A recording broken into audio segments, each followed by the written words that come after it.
Ο Άγιος Ιερομάρτης Αντίπας, Επίσκοπος Περγάμου Μικράς Ασίας. Ο Άγιος Αντίπας μνημονεύεται στην Αποκάλυψη του Ιωάννου. Αντίπας ο μάρτης μου πιστός, ως επεκτάνθη παροιμήν όπου ο Σατανάς κατοικεί. Εννοεί δηλαδή την Πέργαμο.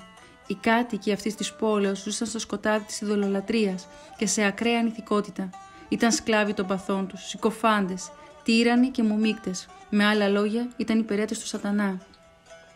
Εκεί ανάμεσά τους ζούσε ο Αντίπας, ως ρόδο ανάμεσα στα γκάθια, ως φως εν μέσω του σκότους και ως χρυσός εν τη σαπρία. Στην πόλη εκείνη, όποιος αιχμαλώτιζε ή σκότωνε χριστιανό θεωρούνταν καλός και δίκαιος. Η ειδωλατρική τους κοσμοθεωρία συνίστατο σε μαντείες, ερμηνείες ονείρων, δαιμονολατρεία και ακραία διαστροφή. Οι κάτοικοι της Περγάμου φοβούνταν τον Αντίπα όσο και τη φωτιά. Οι δαίμονες εμφανίστηκαν σε όνειρο στους μάντεις και ομολογούσαν πόσο φόβο είχαν για τον Αντίπα και πως εξαιτίας του έπρεπε να φύγουν από την πόλη.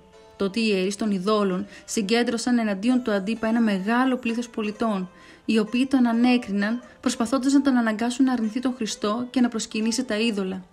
Ο Αντίπας τους είπε τα εξής: «Όταν οι λεγόμενοι θεοί σας, οι άρχοντες του κόσμου τούτου, φοβούνται εμένα, ένα θνητό άνθρωπο, και πρέπει εξαιτίας μου να φύγουν από την πόλη, δεν καταλαβαίνετε από αυτό πως η πίστη σας είναι μία πλάνη?»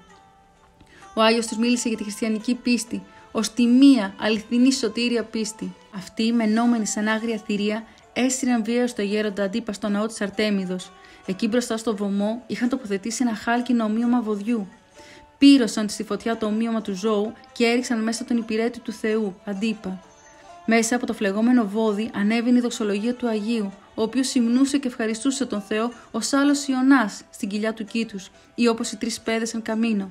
Ο Αντίπας προσεύχονταν για το ποίμνιό του και ολόκληρη την οικουμένη, μέχρι που η ψυχή του χωρίστηκε από το εξασθενημένο γερασμένο σώμα του και ανέβηκε ψηλά, ανάμεσα στις χωρίες των αγγέλων, στη βασιλεία του Χριστού.